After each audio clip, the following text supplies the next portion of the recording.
I also want to commend our military leadership. Ending Don't Ask, Don't Tell was a topic in my first meeting with Secretary Gates, Admiral Mullen, and the Joint Chiefs. We talked about how to end this policy. We talked about how success in both passing and implementing this change depended on working closely with the Pentagon, and that's what we did. And 2 years later, I am confident that history will remember well the courage and the vision of Secretary Gates, of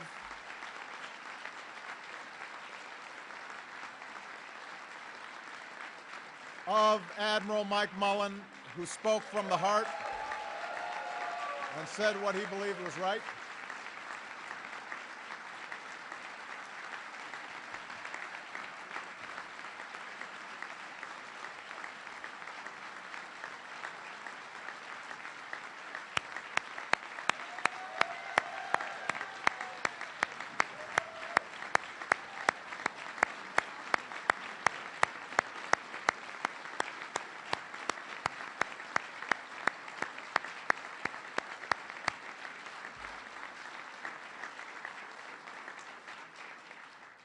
of General James Cartwright, the Vice Chairman of the Joint Chiefs, and Deputy Secretary William Lynn, who is here.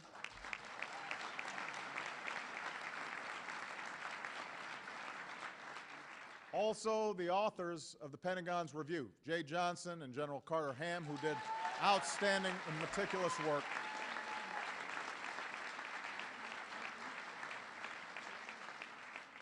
And all those who laid the groundwork for this transition. And finally, I want to express my gratitude to the men and women in this room who have worn the uniform of the United States Armed Services.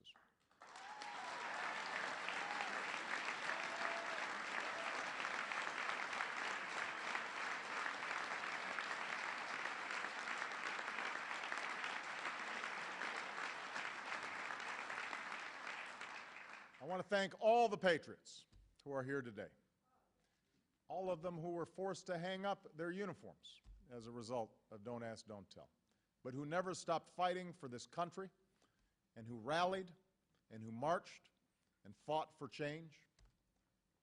I want to thank everyone here who stood with them in that fight.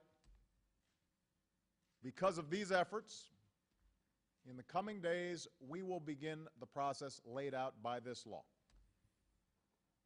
Now, the old policy remains in effect until Secretary Gates, Admiral Mullen, and I certify the military's readiness to implement the repeal. And it's especially important for service members to remember that. But I've spoken to every one of the service chiefs, and they are all committed to implementing this change swiftly and efficiently. We are not going to be dragging our feet to get this done.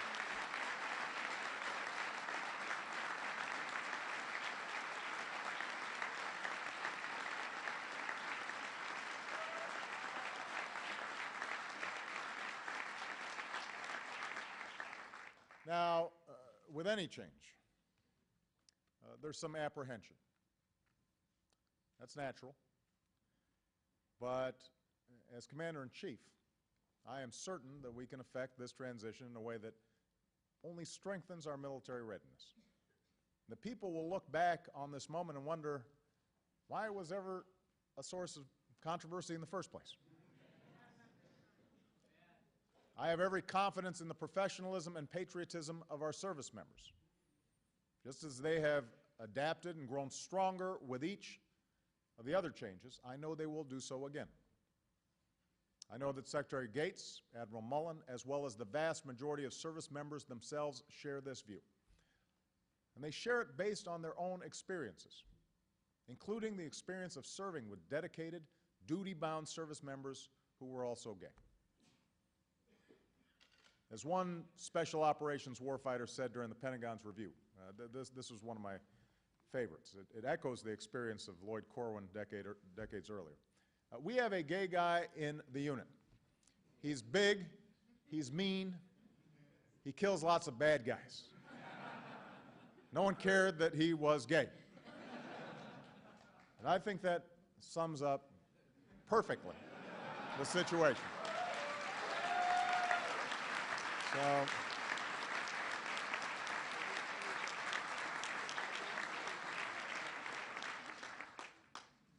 finally, I want to speak directly to the gay men and women currently serving in our military.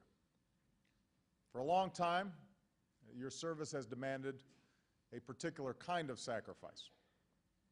You've been asked to carry the added burden of secrecy and isolation, and all the while you've put your lives on the line for the freedoms and privileges of citizenship that are not fully granted to you. You're not the first to have carried this burden. For while today marks the end of a particular struggle that has lasted almost 2 decades, this is a moment more than 2 centuries in the making. There will never be a full accounting of the heroism demonstrated by gay Americans in service to this country. Their service has been obscured in history. It's been lost to prejudices that have waned in our own lifetimes. But at every turn, at every crossroads in our past, we know gay Americans fought just as hard, gave just as much to protect this nation and the ideals for which it stands. There can be little doubt. There were gay soldiers who fought for American independence, who consecrated the ground at Gettysburg, who manned the trenches along the Western Front, who stormed the beaches of Iwo Jima. Their names are etched into the walls of our memorials. Their headstones dot the grounds at Arlington. And so, as the first generation to serve openly in our armed forces, you will stand for all those who came before you, and you will serve as role models to all who come after. And I know that you will fulfill this responsibility with integrity and honor, just as you have every other mission with which you've been charged. And you need to look no further than the servicemen and women in this room. Distinguished officers, like former Navy Commander Zoe Dunning.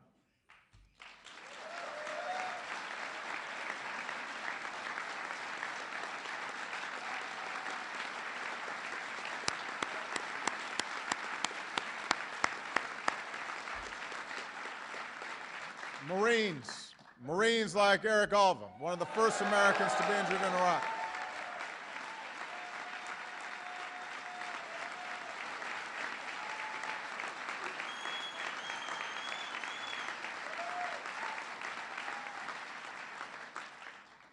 Leaders like Captain Jonathan Hopkins, who led a platoon into northern Iraq during the initial invasion, quelling an ethnic riot, earning a Bronze Star with valor.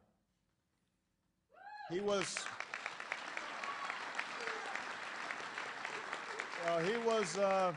discharged only to receive emails and letters from his soldiers saying they had known he was gay all along and thought that he was the best commander they ever had.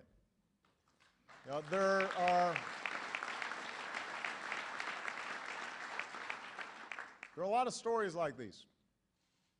Stories that only underscore the importance of enlisting the service of all who are willing to fight for this country. That's why I hope those soldiers, sailors, airmen, Marines, and Coast Guardsmen who've been discharged under this discriminatory policy will seek to re-enlist once the repeal is implemented.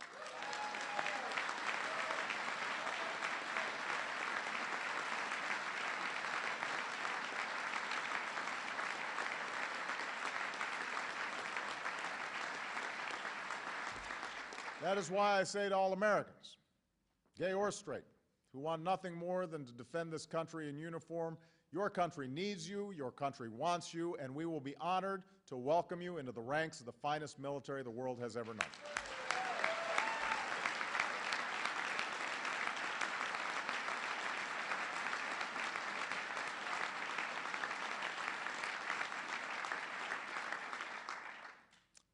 Some of you remember I visited Afghanistan just a few weeks ago. And while I was walking along the rope line, there's a big crowd, about 3,000. A young woman in uniform was shaking my hand, and other people were grabbing and taking pictures. And she pulled me into a hug, and she whispered in my ear, "Get Don't Ask, Don't Tell done." And I said to her, "I promise you I will. For we are not a nation that says, 'Don't ask, don't tell.' We are a nation that says, 'Out of many, we are one.' We are a nation that welcomes the service of every patriot. We are a nation that believes that all men and women are created equal. Those are the ideals that generations have fought for. Those are the ideals that we uphold today. And now it is my honor to sign this bill into law."